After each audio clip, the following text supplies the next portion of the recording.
Good evening, everyone, and welcome to, I think, the last panel for today.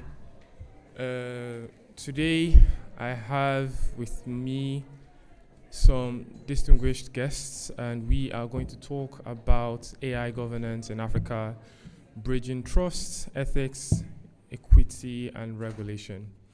But to start, I will talk about CPDP Africa, and I think the slides are meant to be up shortly, which is an offshoot of CPDP. So basically, CPDP Africa is focused on the conversations about data regulation and AI, but from an African context. And we are planning to, make this whole conversation multi-dimensional, multi-jurisdictional as well, by involving the complex regulatory and private sectors from Africa to engage in this holistic conversation to draw up nuances on how to effectively regulate data and AI activities within the African context. That said, I would go straight to introducing myself and the rest of the panel. I think the rest of the panel can introduce themselves, so I'll be fine. Yeah. So a little bit of myself. I am Dr. Tammy Corey. I'm a lecturer at the University of Bradford. I'm a lawyer, but I also work as a consultant for some DeFi, decentralized finance companies, and the whole conversation right now is about how to integrate AI into their financial activities, which is one of the forefronts of or calling points of the University of Bradford School of Law, where I lecture, because we focus on the on how to regulate AI and prepare lawyers for the next phase of the legal ecosystem, where lawyers would have not just the legal or legalese or technical legal skills, but also the technical skills to understand the complexities of these technologies when it comes to things of regulation, liability, etc. So just by my very left is Dr. Karen Kaun. Yeah, I will ask Karen to introduce herself. Hi, everybody. So my name is Karen Cohn. I'm the editor. I'm also the editor-in-chief of the European Journal, but it's not the topic today. I'm the executive director of the Center for AI and Digital Humanism, and our point is to foster a humanistic approach to AI governance in Europe and beyond. So we're really involved in regional cooperation, comparative regionalism, because we thought that starting from the EU, and obviously we participate in GPI Code of Practice negotiation, Council of Europe, the Convention on AI and UDERIA methodology, recommendation on AI and literacy, etc., etc. But UNESCO level as well, different projects. But we believe that the one layer which might need to be still developed is the regional one. So it's a true honor to participate in this panel today, and I must say it was so necessary that CPDP developed an African branch, so I'm very happy that we are celebrating the launch of CPDP Africa today with this panel. So I think that deserves a... Thank you, Nas. So the next person on my further left is Mercy Kingori.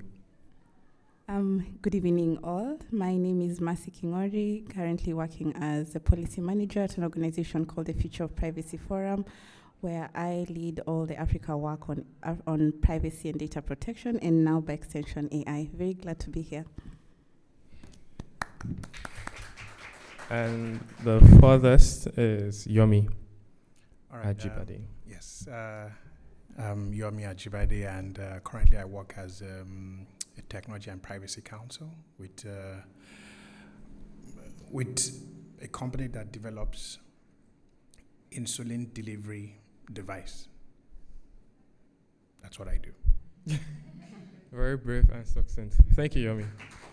So it's a pleasure to be here on this panel with everyone, because obviously they are very packed and skilled with experience and knowledge. So just right off the bat, like Karen said, it's quite important that we have this conversation about Africa. There's this quote, out of Africa, there's always something new. And I think it was ascribed to Aristotle, but I'm not so sure. And out of the African continent, there's always something new, something innovative. And AI has grown to a sector where almost all industries are infusing or integrating AI into their services. So the question is right now, how can we in Africa develop an AI platform that has an embedded cultural value for African societies and ethics without compromising global interoperability, considering that this is a complex international platform, or these are international platforms. So I think I would direct that question firstly to Karen. Okay, so you should know that we didn't prepare the questions to make it more interactive, so we're all taking notes. So basically, first I think we should think about the term interoperability and what it means. Do we want interoperability like what the OECD has the OECD interpreted, which is basically a kind of creating a common standard, which is the lowest common denominator. If we do that, then it will be very difficult to leave some space, leave some rooms to a specific approach to tackle specific issues in some regional areas or in some countries, and to have a cultural sensitive approach. So usually at DG Humanism, we usually talk about upward convergence, because the point is to start from the starting point is always the specific context in which AI is applied, which specific issues it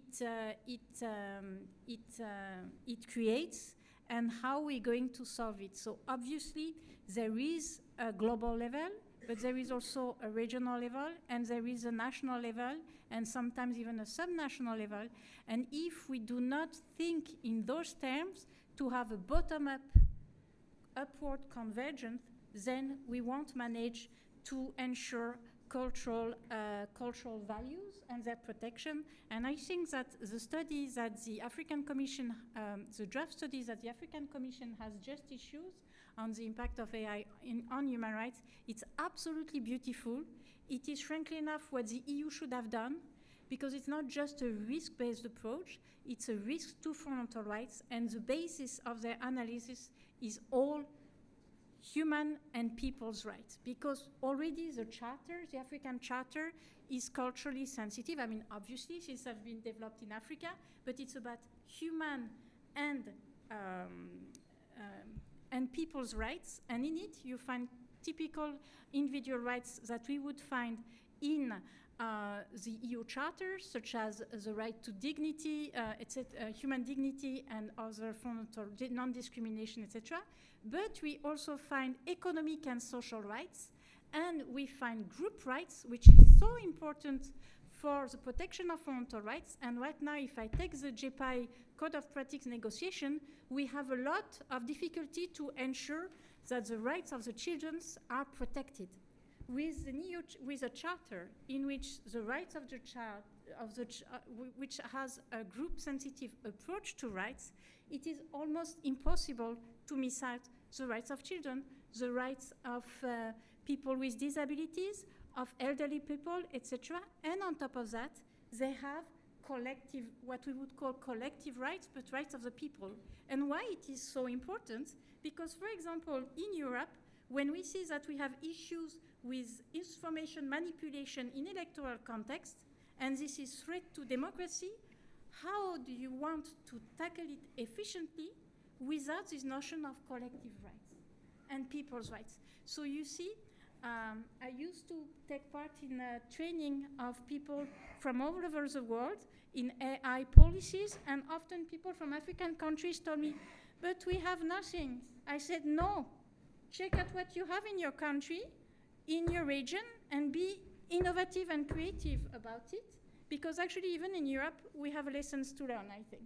So I will cut it at that, but I think that the recent study of the African Commission on Human Rights is just beautiful, and I invite every one of you to have a look at it if you want to understand the African context and perhaps what we can learn from it, even in the EU context. If I may. Thank you very much, Karen. Flowing from that, so Karen, Mercy.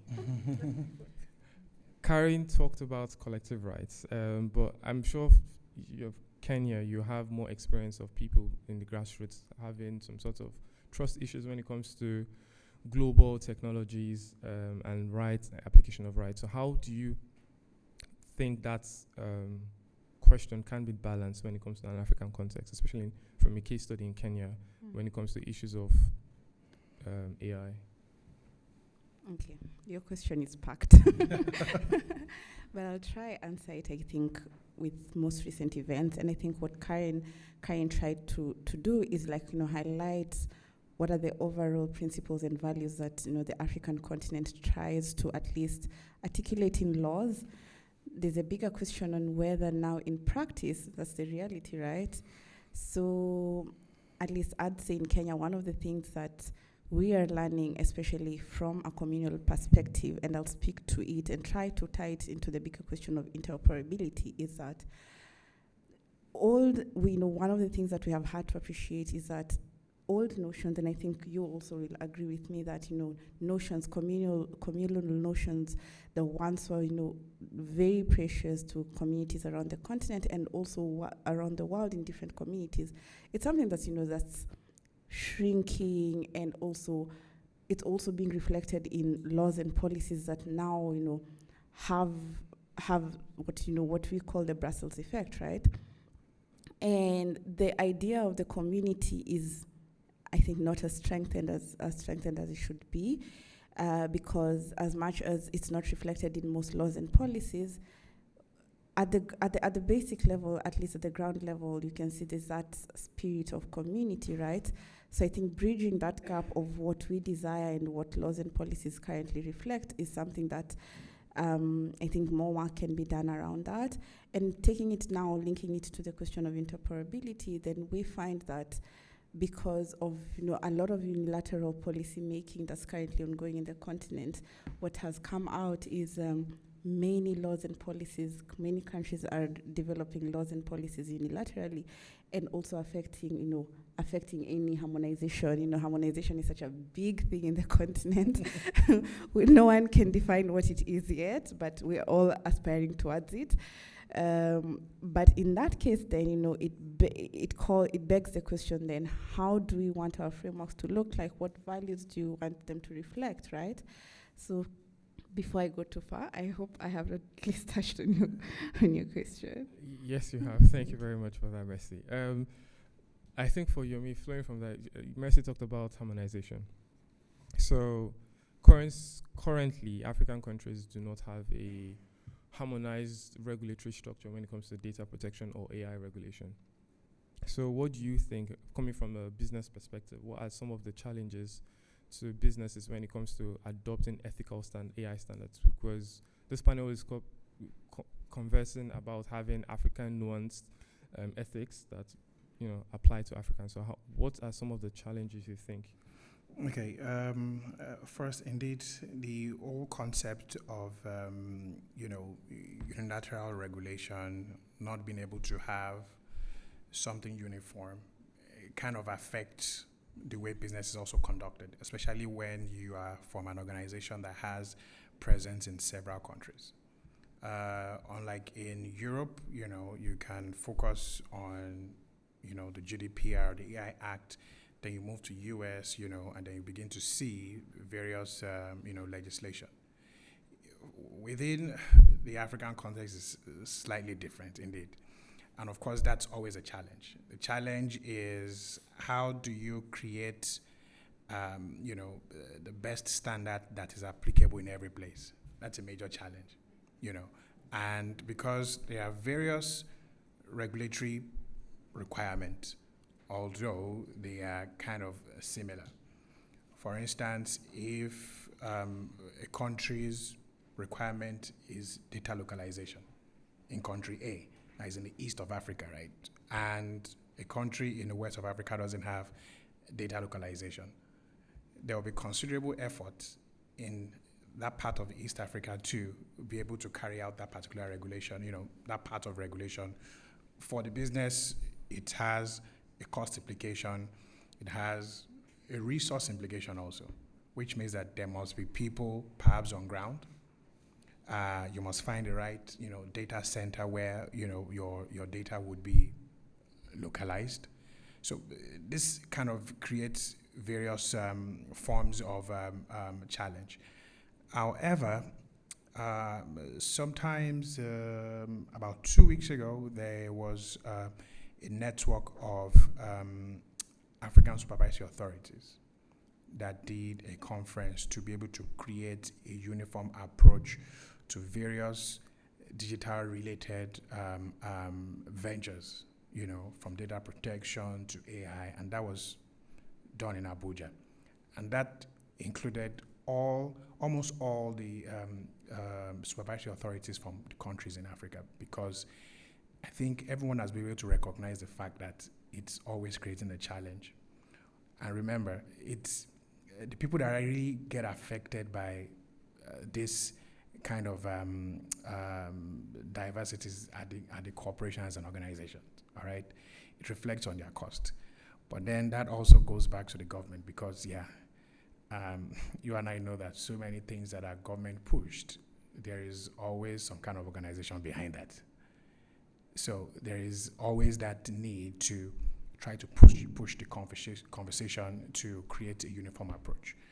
From an AI perspective, which is what I basically do in my current organization, there have been various countries also who have kind of laid out their AI strategy, and they are taking so many social constructs and values and African nuance into consideration, Of course, I won't touch so much on that yet.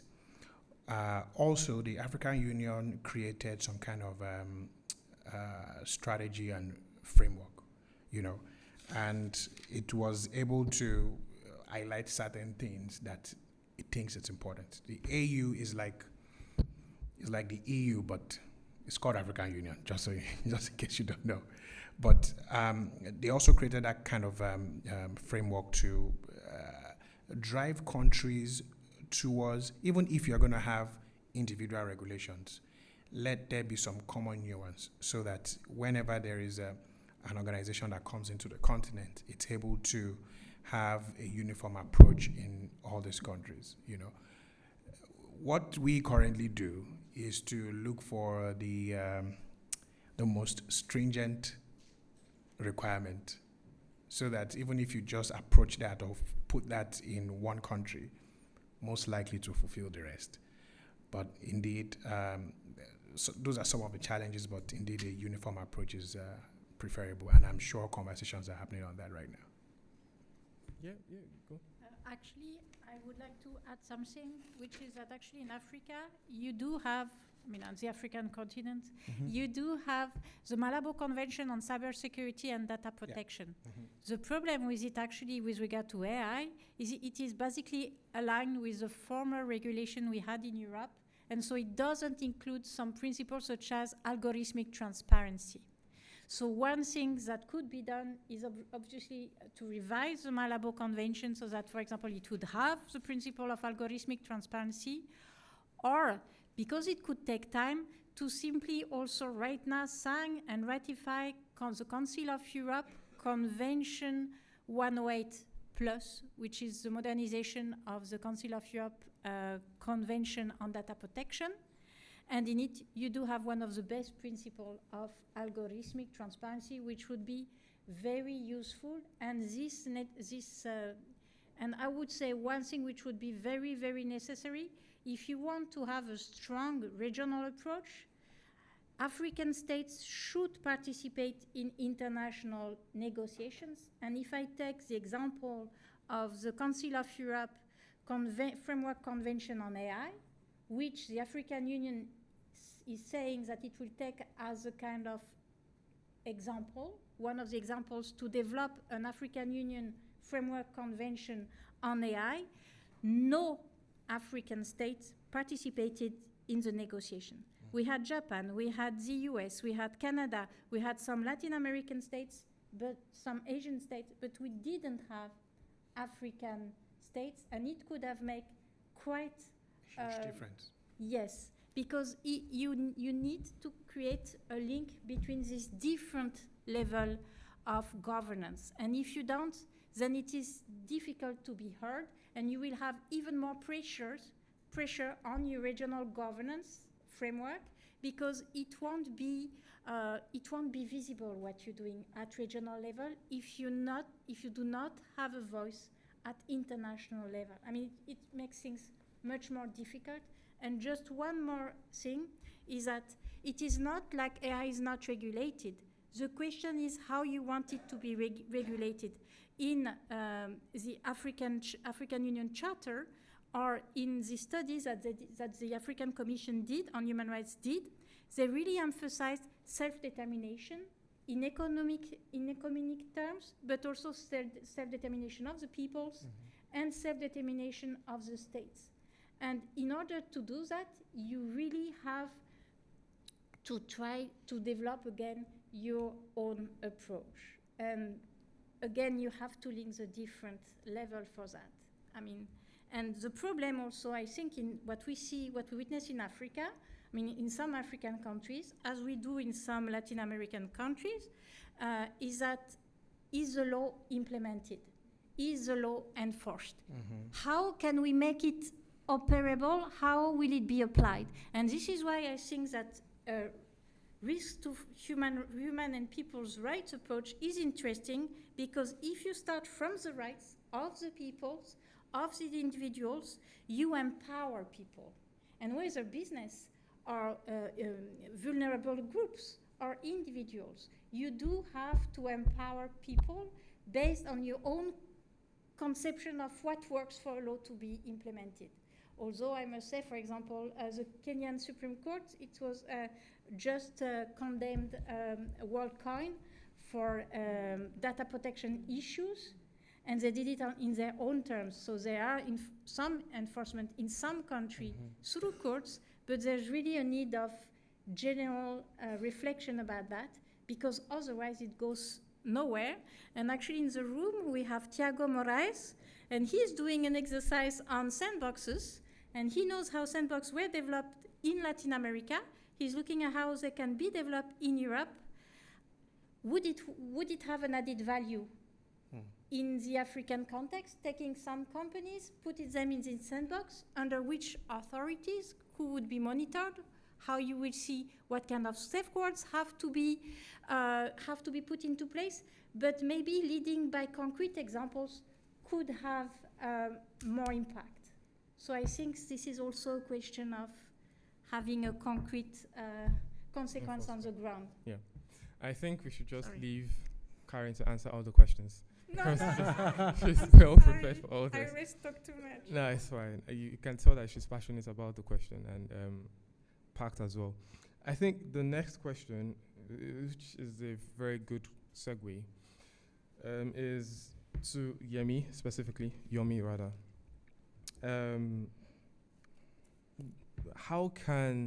So Karen talked about there was this conference where there was no African country being represented. Yeah. So I think this question is coming in two ways. First, do you think it is profitable or the best strategy for African countries to go individually, or they should go as a bloc, hegemon bloc, or individually? And if you think going as a bloc is preferable, how do you think there can be some sort of harmonization of policies, cross-border regulatory collaboration to ensure that this sort of movement is possible? Okay, I think that's a very valid question, because first, to create participation, there must be willingness. And when I say willingness, what are those priorities you have as a country? What are the things on your forefront? is innovation important to you? Because those are the questions. If you want to place emphasis on, there are still so many mundane problems being resolved, and people would think, yeah, maybe innovation should take a backseat. Let's deal with what we can see before we do what we can see. So I think there must be a rethink or a reorientation to place emphasis on innovation and digital autonomy, as it were, where because the moment you think this is important, that is when first you keep yourself abreast of what every other person is doing and ensure that you participate. There is a saying where I come from that you do not cut the air on someone's head behind him, because so many things are being designed, agreed on, and implemented without you being there. And it will have an impact on you. I mean, whether you like it or not, whether you want to believe it or not, because the whole world is so connected that so many things that has been decided in one place eventually affect you. So first, I think one of those things that we should, or African countries should reassess is making innovation and digital autonomy something in your forefront.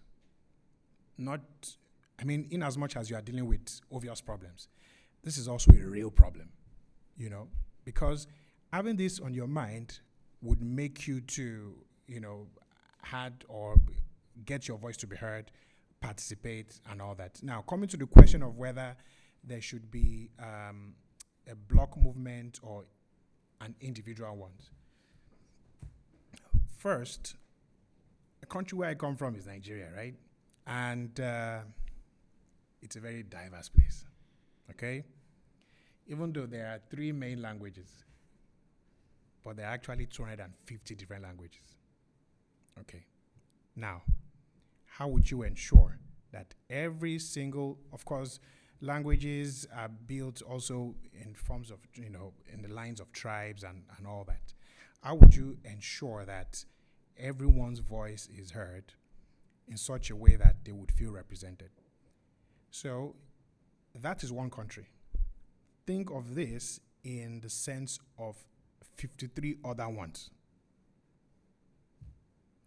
So it's a real challenge. But the good part of this is that there are also common denominators amongst all this. There is an element of tribe. Almost every African country has a tribe. So which means that if you are going to categorize, thinking based on tribe, it's something that is common to everyone. There is an element of language that is also common. So being able to identify all these common denominators can create a consensus in the mind to say that I think we're actually looking for the same thing, okay? And this will create a more uniform approach. Like I mentioned earlier, about 3 weeks ago, the authorities in almost all the African countries, that was what the conference was for, eventually came together to understand that, okay, I think there is a need for, this uniform approach to be able to get your voice heard in these ways. Of course, that already breaks down the cross-border interaction from a perspective of data, of AI generally, or even data protection. So there's an advantage of coming as a block, as one body. It's more, in my own perspective, it's more noisy to come as individuals. But it also has its own advantage because there can be so many things unique to you as an individual that can be heard on that stage. So I won't be able to choose exactly whether coming as a block or individual is, but I like group work a lot. I enjoy being in teams. So I would choose block, okay? And of course, coming as a block already answers the question of harmonization, because for you to show up as one, there must be some kind of unison in your regulatory approach and your strategy that you can also present. Like I said, a person's hair can be caught behind his head, or a person's hair on his head can literally be caught behind him. That shouldn't happen. I was waiting for more. Thank you, Yomi. Flowing from that, Mercy. So, Yomi has said we should come as a block, and Karen has also mentioned the fact that enforceability is an issue. So, coming as a block means there have to be this push and pull when it comes to harmonization of regulations and steps and guidance. How do you think that can be applicable to the minute or rural areas in Africa? Because if you really look at it, most Africans who use AI platforms use as some sort of data farm where they generate the data for the use of Western companies, and so how then do you think enforcement can be managed effectively when it comes to the minute or minuscule areas of Africa, so beyond the supranational level to the regional, local levels? Just to get your question clearly, Yeah. do you mean enforcement of regulations? Enforcement of regulations. Okay, all right. So for rural communities. Basically, Okay. yes. All right, I feel like I think I'd want to maybe turn the question a bit and maybe focus on small businesses, and because I think that's what most of the regulation in the continent is really trying to focus on, right? And one of the things and I'll speak to, what the experience that we have and the regulators that we have in the continent, and in this case it's data protection authorities, who luckily or unluckily also are increasingly getting the mandate over AI regulation. And I think one of the things, and I'll also again go further down and look at one specific data protection authority. In this case, I'd want to consider the Kenyan one and what they have been doing, trying to get the message to the grassroots levels. And I can say the public awareness that these authorities have been doing have been sort of been the reason behind a lot of enforcement activities. Anyone who follows what's happening in the continent will rightly say, that the Kenyan Data Protection Authority has been very, very active also in enforcement. And when you look at the body of case law that's coming out, you notice that it's actually small businesses. It's actually individuals, right? Less than 5 years ago, we did not have any jurisprudence on data protection. Right now, we are trying to catch up. And one of the things that when you read the jurisprudence that's coming out of data protection authorities is the question of consent. So consent is a very big thing, not just in Kenya, but I feel like what even data protection authorities in the continent are advocating, even the Nigerian Data Protection Commissioner, you can see that one of the things they want to keep on, they want even the little case law that's out there focuses a lot on consent, right? But then on the other hand, it bears a question on, is consent really the right way to go, even in empowering communities? Because, I'm pretty sure we're all privy to all the challenges of obtaining consent, and data protection authorities have been challenged to now think, how can we still ensure rights, even for small businesses and individuals, in this case, including rural communities, right? Beyond consent frameworks, right? And this is because, of course, I think Karini made reference to the recent WorldCoin decision by the High Court of Kenya. And when you read that decision, one of the things that comes out clearly is there's a big problem with consent, and the question of power imbalance also came out strongly when you read the decision. So I think data protection authorities are also out there trying to grapple to what is there beyond consent. And indeed, the laws provide, more legal basis for processing personal data. There's, and of course, it now differs. It's very hard talking about Africa, as one thing, because and I think fellow panelists have tried to capture that many laws are different. The countries are different. The regulators are different. The conditions are different. And that's why I think even the question of harmonization, also Yomi went down further and gave an example of, even if you were to talk about Nigeria, it's very difficult to talk of Nigeria as one country because of the different contexts, right? So, but generally what I'd say is data protection authorities are willing to explore the full length of what their laws provide. And in this case, that would definitely now have an impact even on communities themselves, because I think that's what makes up, a big part of the data subjects in our different countries. So I don't know if I've answered your question. You have. Believe me, you have. I think this flows back to Carrie now. So Yomi and Mercy have talked about the complexity of the African continent and when it comes to the fragmentation of cultural and laws and etc. So what lessons can we learn from the EU when it comes to cross-border regulatory harmonization that can African countries or Africa as well, the African Union adopt? So the EU has the EU Gaia project, which is to integrate all data services into one platform, I think. How does that affect issues of individuality? By individuality, I mean of countries, because again, it's a very diverse continent. So what lessons can we Well, the lesson coming up from Europe is that it is a mess. And we have a strong concept of law in Europe, and it is really a mess. But I think if I were to answer your question to refer to what you say, I think that a mistake, I'm sorry, I don't bring so many lessons from Europe. I see the problems that we have in Europe, but it's to solve them in any case, is that with the GDPR, for example, we've been focusing on small companies, right? If you look at enforcement by data protection authorities, they don't catch the big fish. How do you catch the big fish which are in other parts of the world? This is a key question that would have to be solved. And that's why harmonization does have an added value. Why? Because if I take just even my country, France, and I say to a big tech, hey, I don't like what you're doing. Tough luck.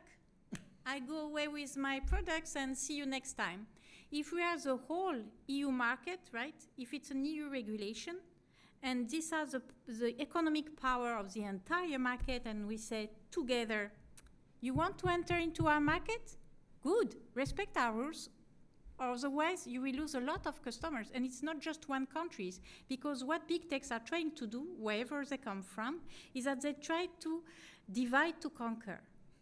So you really have to fight this phenomenon and try to go all together. Now, whether it's through the African Union Framework Convention, whether it could be an AI model law, this is an option that have been discussed in the study on the impact of AI on by the African Commission on Human Rights, the impact of AI on fundamental rights. And this is actually a project which is being developed in the collaboration between the EU and Latin American and Caribbean countries. This is, for example, the Pacto project that DG Humanism is collaborating with, where we are trying to build an AI model law which each country, each Latin American or Caribbean countries can adapt based on its specific context. So some will simply take some pieces and put it into some existing laws. Others, to fill the regulatory gap, will have to build up a full legislation. It all depends, but basically this creates already a kind of level playing field and a harmonization, a bottom-up harmonization. And one thing again that I would like to, the reason why I say it's important to look at small businesses, but we have to look at big fish and what is innovation for us, because we have on the one hand China, which is currently embedding in its AI system more than 2,000 standards reflecting socialist values. And we have on the other hand the current Trump administration in the US, which says, you know what, we love discriminatory systems, this allows a certain diversity. So we get AI system and JPI models on steroids, and if you want your own cultural values to be taken into consideration, you really have to have this discussion on how to embed your own value system. And this is a question that we are currently tackling, addressing in Europe with more or less success, let's see. But so we also have to think in terms of bi-regional or multi-regional cooperation. There are several levels of what you could call a bloc. This could be the SADC, this could be the ECOWAS, this could be some regional parts, this could be EU, some African countries collaboration, this could be through the implementation of the UNESCO recommendation on the ethics of AI, which has been endorsed by all African countries which participated in UNESCO, right? Yeah. So basically there are multi-levels, but you need to choose a strategy and go for it, because the time is now. Even for us in Europe, it's getting very, very difficult. So this is the added value of coming together, and you have to develop a strategy. I mean, we have, and I hope you will as well. Yeah. I mean, I have a little bit of a different, not a different approach, but why don't you build yours as Africans? If something doesn't include you, then build yours. You know, of course, that is a more radical approach. But indeed, of course, then conversations begin to come up on infrastructure, the resource needed, and the enabling environment. You know, I think resource is not such a big problem, especially when you know where to look at. But the point is, you must be able to have an environment that would allow you to thrive and to be able to build without any form of interference. But indeed, in as much as you want to get involved in making sure that what is happening on this side, you are part of it, I mean, perhaps build yours. Maybe it will really serve you, but it's a more radical approach, by the way. Thank you for that, Karen and Yomi. I think this next question, which is flowing from the conversation we just had, is going to Mercy. So Karen talked about less focus on the small fishes and more focus on the big fishes. How then do you think African countries should be able to balance investments in AI? Because these investments are coming from this, big fishes, inverted commerce, to address fundamental inequalities such as internet access and digital literacy.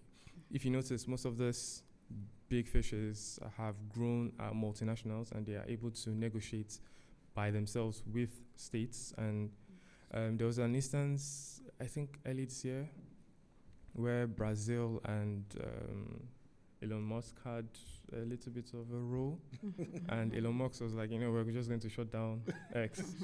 And if you could see, he could exclude millions of people from his platform just because he could. He woke up on the wrong side of the bed. And that's an organization having the, should I say, strength of a state to negotiate with the state. So how do you think African countries, considering their material conditions right now, be able to balance innovation, investment, and also ensure that ethics are being enforced? Okay. I think I'm not giving you the difficult question. No, it's okay. It's totally fine. So I think, and by now I think other panelists have really tried to touch on some of the pertinent questions. But I think one of the things that may be worth mentioning would be the constant. So any time that you read on anything around tech policy in Africa, forget even AI, forget even privacy and data protection, one thing that really comes out strongly is the question of sovereignty, right? And again, and I think Yomi tried to touch on another concept that's frequently confused.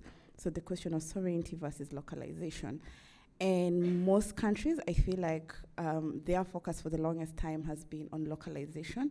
And several, there have been several reasons that have been put up for this, national security, public interest, but I think it's gotten to a point in where these same governments that, for the longest time have proposed, localization, came to a point and realized, so we still need other people, right? We really can't do it on our own. And now came up the question of the discussion on sovereignty, right? And one of the things that even when you engage with some of these leaders, some of these resources that come out from continental bodies, like as you mentioned, Karin, the AU, is that the need for data sovereignty. And luckily, I think the framework that's currently, on the minds of most policymakers right now is the AU Data Policy Framework of 2022. And one of the things that comes out strongly is that they realize that, data sovereignty is a concept that we need to be looking out for. And data sovereignty is very different from localization. It's the understanding, and I think it encapsulates all that we've been talking about right now. It encapsulates our context, what's your nuance, but still tying it with collaboration, right? So I wouldn't lie or edge towards saying that, Africa can do it on its own, because even the infrastructure, especially even the data infrastructure, which is, receiving a lot of funding right now in the continent, really we cannot do it on our own, because even the local innovators that we want to promote still have to come together with the said, foreign collaborators to find ways to work. And so far, I can't make an assessment of whether it's working or not. But one of the things that I appreciate, at least from a policy level, is the fact that policymakers are realizing that data sovereignty is very different from localization, and they're making room for that, even at a practical level. So coming together in partnerships that hopefully will benefit even the small businesses that we've been talking about. And I think also that touches, on the question that you had posed to me earlier on how then can the continent move from being consumers of foreign AI technology to becoming innovators in the global AI ecosystem.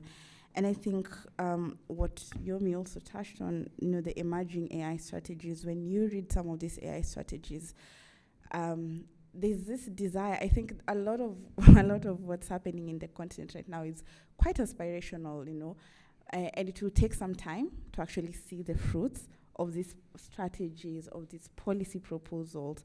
But what I'd say is that, this, I think my desire for the continent would be to not let this desire to be a global leader come in between spaces of collaboration, because, why would we be talking about interoperability and still go back and make laws that now even hinder this interoperability, because, as I mentioned, harmonization is a huge topic, but I'll talk of interoperability. So even as Africa, is trying to assert its agency, one of the things that we need to be wary of, it's what kinds of collaboration should we be making, even especially from an infrastructure level. And as I mentioned, a lot of the work that's continuing right now is to promote data sovereignty. So for me, what I'm curious to see, maybe in the few years that are to come, is that how is this playing out, right, for Africa itself as a continent, right? And I'd still insist that, one of the things policymakers have realized is that collaboration is going to be necessary. Yeah, I will actually have a question for you. I know you have your hand up. Okay. Just hold on. Okay. Or do you want to go? Yeah, it's just to, touch a little bit on the investment part of, your point, because I think for there to be, when we talk about investment, you're talking about from a resource perspective, and the resource would be, apart from the monetary consideration, to be the human consideration also. First, for investment to have more investment in AI in Africa, to have more meaningful and meaningful impact, I think there would have to be a change on a policy level. And by policy level, I was having a discussion just before this session, that listen, it's the executive arm and the legislative arm. those are the people who have a responsibility to do something before something goes wrong. The judiciary is always acting after the fact. Something must have gone wrong for you to do something. So, which means that the executive and legislative arm has the responsibility to create policies that will enable investment in these areas. Because for organizations that have deep pockets, you would have counted their risks and understand, you know what, we go into this environment, yeah, we might lose $50 million, but I think it's a risk we're able to take. But for small organizations that only have $5 million to spare, they won't take such risks, which means that, such an environment must be created that every form of investment is invited into the system. If you take the US, for example, recently when the president went to Saudi Arabia, guess who he took along? The people who are making a change. Is shopping American technology like piece of cloth, making sure everyone knows. Because there is an enabling environment that make people to innovate, that make people to build. Now, when there's a change on policy level, of course, it affects the environment, and of course that also brings in more investment in that area. The other part is the human part. There's a small percentage right now speaking about AI, yeah? There's a small percentage right now that percentage of AI experts. I'm not talking about from a governance perspective, no. I'm talking about technical skills. There's a small percentage of that of African descent. So, if you want to build in Africa, then there must be that, there must be the skill that you have to develop to be able to build, all right? Also, people want to build where there is stability. The reason why you would find someone in another environment is because the environment is stable. But the moment you create stability in the environment, that is also an enabling factor. You do not worry that you won't get home.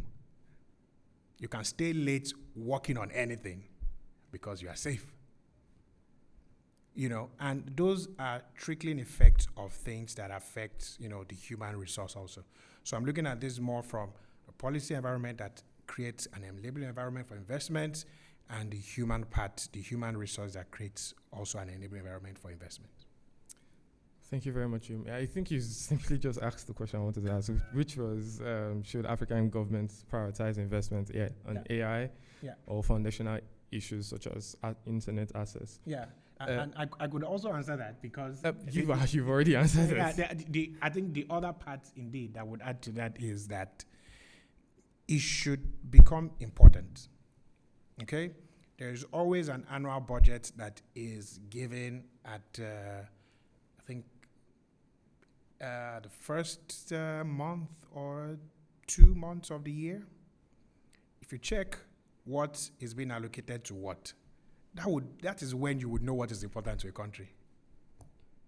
If 40% of your budget is used to service your debt, that's what is important.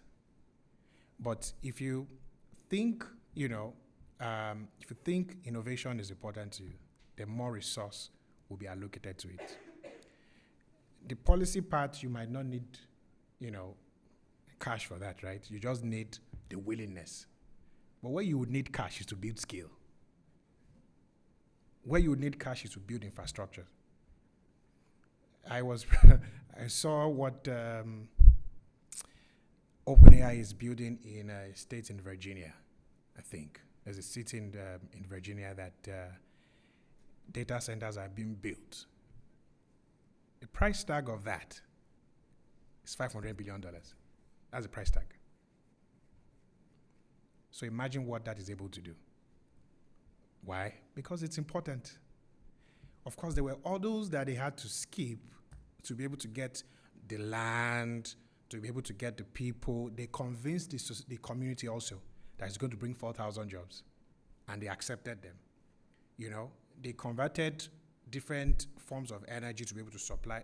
They did all sorts of things, but those were hurdles that not particularly easy to cross, but they were possible to cross. Why? Because it is important.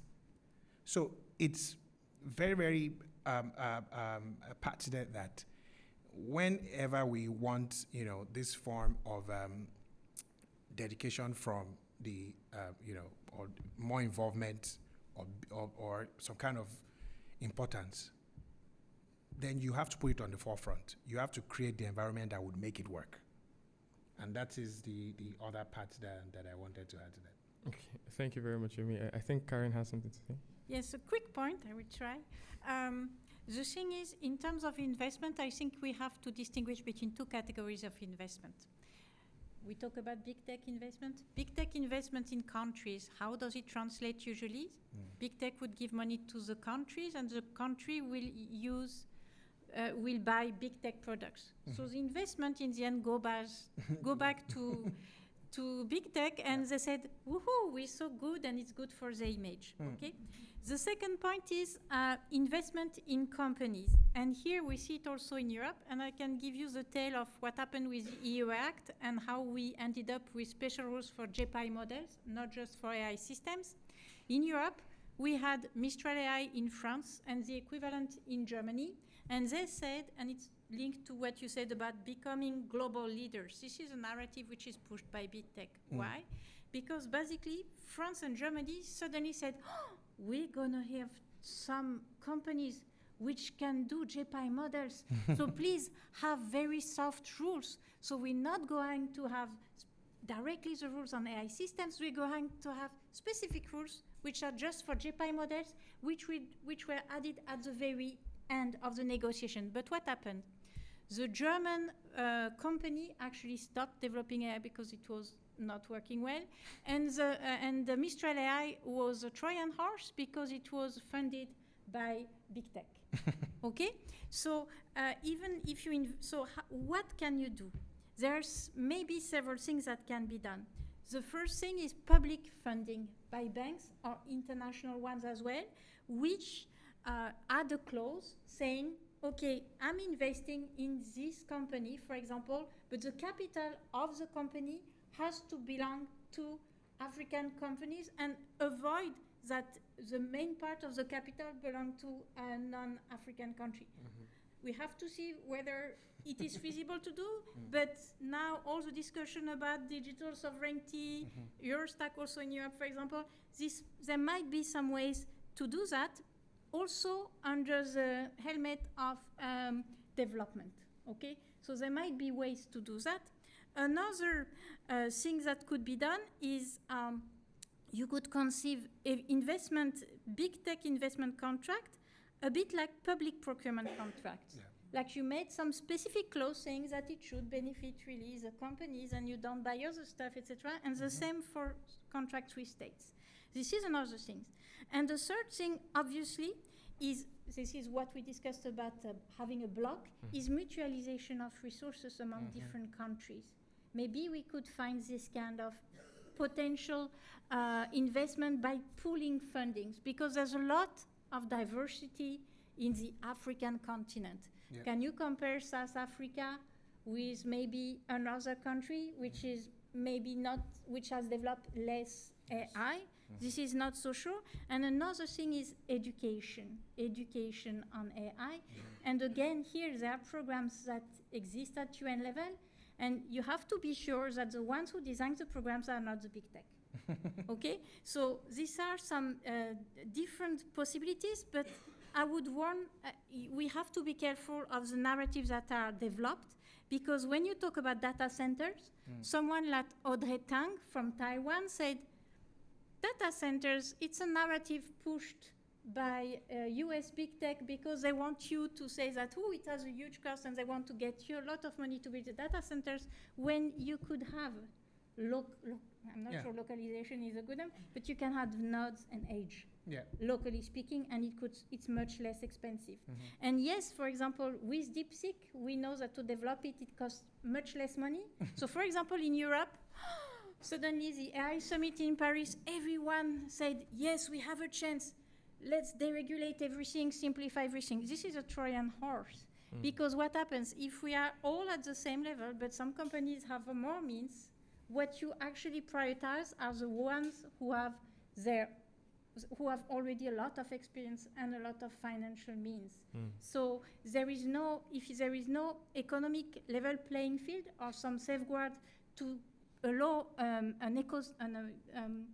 national or African ecosystem to develop, you just give priority to the US. And I say that because it also applies in Europe. Sure. You know, all these European champions, well, this is a narrative, these are Trojan horses, sure, frankly enough. So, but there are probably solutions, but again, we need to be innovative. Flowing from that, Karen, I think this question is very good for you. So there are over 900 million Africans that do not have access to internet. But we are talking about innovation. We're talking about AI data sets. And if you're trying to build an AI platform or AI platforms that are applicable to the African context, that is in cognizance of African ethics, culture, etc., it has to be fed AI data. And this data, African data rather, and this data is generated by Africans. And over 900 million persons do not have access to internet. So in that context, don't you think, in a way, this conversation is more of leapfrogging without any form of inclusion or development? Well, it depends. It depends what you call development of progress. Is it to store the data of the Africans, whether by African states, and some of them are not democracies, right? Like we have in Europe, some are not democracies. This is a problem. Or if you want to empower people so that they can master the way the data is used. There are decentralized models for the use of data which are being developed. There are privacy enhancing techniques, PETs, which are being developed. There's a way to use data without selling all your data to some companies. And this is where GDPR-like legislation have an added value as well. They have been developed, so I don't think there's a fatality here, but you have to see how you can build this AI system in a way which, by the way, makes them work and protect Africans data, right? I don't think we need to give up on we in Europe or you in Africa. We need to give up all our data just for the sake of having AI models. And actually, a lot of data, some data protection authorities in Europe are currently developing guidelines on the use of data in the context, data processing for AI systems or models. So I'm not sure this is what's expected as an answer, but this is my answer. Okay, thank you. Mercy, do you have anything to say to that? I think the question of access to the internet is definitely a big policy question, right? Because it's through the use of the mobile devices, and as you know, in Africa, it's mobile first. So access to mobile devices and just not banner phones is very, very crucial to the eventual inclusion of Africans in whatever AI discussion. And I think there's definitely a lot of work locally that's happening, and I think particularly because one of the things. So last week, I think UNESCO is really trying to do a lot of AI policy work in the continent, and one of the things that they did, they convened a group of AI developers, so people that are doing the hard and technical work, right? So this was happening in Nairobi, and one of the things that one of the developers who's running an edtech platform realizes that in the process of trying to automate education curriculum to feed the children that are studying in African schools, was the problem of they couldn't access local data, and so they even had to now move away from trying to automate the process, and now they had to change into more than being an edtech platform, and in now being an education information aggregator because he's in the local data sets available. So I think all of this is connected, and there's a lot of work I think going on locally around growing local data sets. Some of it, as is grant funded, some of it is enterprise level, and all of this, again, is just supported by a very robust access to internet among people. So I'd say access to internet is very crucial, and also again feeds into the creation of these local data sets. But I feel like one of the things, even when speaking about AI governance in the continent, we really need to be careful and really appreciate what's already going on at the practical level, because while the AI policy space might not be really, cannot be compared for sure with what's happening in the EU, but an appreciation of what local people are doing in terms of, again, in this case, trying to give an example of collecting data sets is something that should be appreciated. And I know probably most of us know, Masakane and what they're trying to do in terms of creating these local data sets.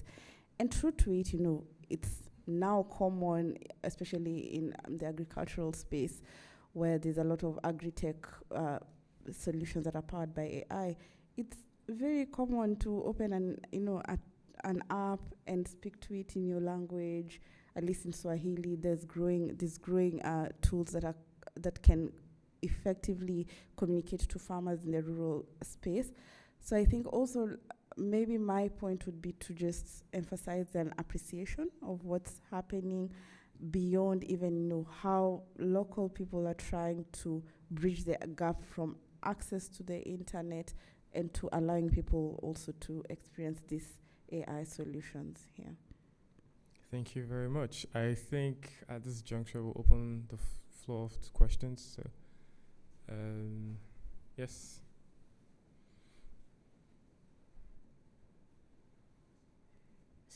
Hello.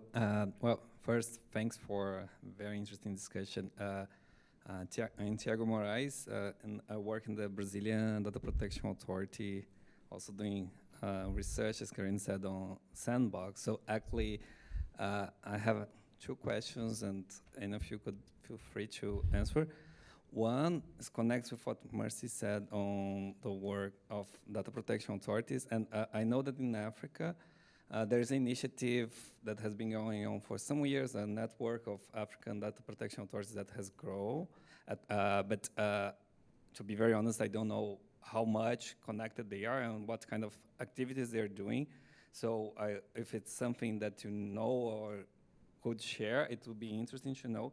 Very recently, we started the Lusophone speaking, right, Portuguese speaking DPA's network as well, with the Brazilian DPA, the Portuguese one, and the Portuguese-speaking countries in Africa. This is very new, so I think there's not much. But I was curious to know if there is some kind of continuity to work, like what we've been doing in Latin America and with Portugal and Spain in the Ibero-American network. In particular, like on AI, for example, there we are discussing like ChatGPT and now generative AI, how we can do this kind of joint force, like what Karin said, right? Like maybe if just Uruguay or Argentina go against OpenAI, then it's not so much. But if it's the whole LAC countries, like Latin America and Caribbean, then it's another message. And connecting with the sandbox, this is a particular question. I was curious to know how market has been seeing that, and actually, like in Nigeria and Kenya, I know there are some initiatives on sandbox going on. Just last week, I think the Data Protection Authority from Nigeria said it's going to launch a AI regulatory sandbox, and I know the Communication Authority from Kenya also has an initiative going on for some years, a few years. And there are other countries as well. But I was curious to know how industry sees that, and also what's the angle that the sandbox are being proposed, because there is criticism, right? Like some people see the sandbox just as an excuse for regulatory holidays. I don't think they should be framed like that, and it's a big miss of opportunity, in my opinion. and I hope some here will agree with, but I was curious like how they are being shaped in your regions. Sure. Thank you. I think we'll take the next question. Thank you very much for the presentation. I'm a researcher researching on the effectiveness of enforcement of AI and data protection regulations, although in the European context, but I would like to see how this applies to Africa, because we're talking about having regulations on AI governance, but let's take a while and see some African countries already have some regulations, sometimes on data protection and sometimes on consumer protection, and some also affect AI. And they try to enforce these regulations. For example, I think last year we saw the case of Nigeria, where the Consumer Protection Authority investigated one of the big tech companies and made a finding of infringement and imposed a very huge fine on this company. And instead of paying the fine, the company said, because they are domiciled somewhere in California, they said they're going to exit the country. So in this case, the harm had already been done. There's been a risk that has been done to citizens of the country or of the African continent. And instead of paying for these harms or for these risks, they threaten to exit. So how do we approach the question of effective enforcement of these AI regulations that we're going to have on the continent? Thank you. Thank you. So, does anyone? If I could answer the very first. The DPA? Yeah. Okay. The Data Protection Authority part. That the example you gave with a couple of countries coming together to have like a unified voice in such a way that instead of one person saying this, you have a whole bunch. And I think that was one of the things the network of data protection authorities, the conference they had about 2 weeks ago, because when we began this conversation, I mentioned it 2 weeks ago. There was, it's called NADPA. It's called Network of African Data Protection Authorities. I think that would indeed be also an example where there will be collaborative effort from an enforcement perspective, so that whenever, if there is a large organization that is trying to cherry pick and say, you know what, maybe this country, we do not like how the regulation is, and maybe we should leave. Well, be ready to leave 10 other ones because they are all in one network. You know what I mean? So indeed, that would create a different kind of leverage to be able to give, or at least enable more effort from organizations to do what is right. From a perspective, for the second question, from a perspective of how you can effectively enforce, I think enforcement is a concerted effort, and it can be difficult when, if one person is able to close its eyes to, okay, yeah, it's just my data, let me just leave it, But if you can, for a lack of a better word, stand on business, then that would really, kind of spur these organizations to know that, listen, in this place, that everyone is serious, all right? Of course, efforts are being made right now, but like she said, you can't, if you focus on the big organizations, they are ready to drag it out, okay? And they will just put more lawyers, put more injunctions, I'm saying this because, I've been there on the other side of delaying things, okay? But that's basically how law firms work, okay? They will just delay it until you get tired. It's basically who has more resource, who has the most resource to delay things until someone gets tired, But this effort is being made because data protection authorities in Nigeria especially are taking it more seriously right now. There are still some low parts. There are still some parts that are a little bit not up to par. But the conversation keeps going on. And I think that's important. If you don't talk about something, then nothing is being done. But there is the constant conversation, and examples are also being set. No matter how minute this is, There were so many, and not just on, of course, you might think of how will I enforce it? Maybe, okay, I've given a penalty. There's just a point of how do you want to enforce this? I'm sure there are various mechanisms, all right? You just have to make sure that you have enough leverage to be able to force an action, and so it's definitely not there, but I think it's on its way. Okay, thank you. Mercy, do you want to answer the second question, which is how market perception about sandboxes? Yeah, sure. Yeah. So I think you've given like very recent examples of what's happening, because regulatory sandboxes are something that's very new, but it's not actually relatively. It depends on the industry, because if you look at the fintech ecosystem in the continent, the success of the fintech ecosystem and also supporting regulations has been as a result of sandboxes, right? And in addition to the Communications Authority in Kenya, the Capital Markets Authority also, has its own sandbox that has also benefited a lot from, being able to experiment. And also that's why, I think from my experience, or in my opinion, a very successful body of legislation in the continent in tech policy, or rather in technology, is in the fintech space, especially in payments processing, right? And one of the things that you notice is that this, for example, I think it was still the CMA, actually, the Kenya Capital Markets Authority, still working with other regulators, because realizing that, just being in a sandbox does not, we're not the only regulators that are trying to, see how this innovation is going to work. And the Office of the Data Protection Commissioner in Kenya has also been involved in these discussions around sandboxes.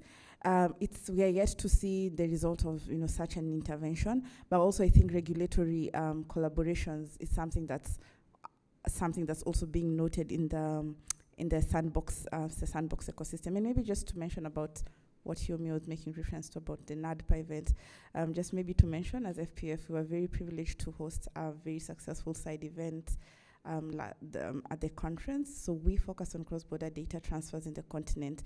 And, one of the things that repeatedly, came out from the participants and our panelists was that our regulators, while they are trying to grapple with trying to be a new regulator, trying to set up, one of the things that's coming out very clearly is, the number of regulations that also businesses have to deal with as they are coming up is quite humongous, because, as late as yesterday, I think the day before yesterday, the Kenyan Data Protection Authority released around close to 8 guidance notes, all of them for public participation. And we are all supposed to, today is, I think, the 21st of May. By 30th, we should, all have given our public comments. It becomes very difficult, even for effective public participation. And now regulations will, because once the deadline passes, businesses will be required to comply once they come into effect, right? So the number of regulations that these authorities are also churning out is quite high. And maybe it's also an opportunity for them to, use platforms such as the NADPA to come and agree, maybe, because one of the guidance notes that was released was on journalistic exemptions. Maybe they should come together and say, if the Kenyan Data Protection Authority releases this guidance notes, can they be uniformly applied, right? Maybe that's a good place to start in terms of the, this common discussion on harmonization and interoperability. But I think one of the challenges, again, with the NADPA that has been noted is, it's the problem of enforcement, because as it currently stands, they don't have enforcement powers. So that's something that has been, and I know it's something that has been discussed among themselves. It's not something that's easy to agree upon, and because we can start there's a whole discussion that we can have around how these authorities are also at different maturity levels, and that's something that also needs to be appreciated and taken into consideration. Thank you very much for that holistic answer. Any final words from you guys? Well, have a great evening. Very brief. And again, congratulations to CPDP Africa, and long live the panels on AI and Africa governance. Thank you very much.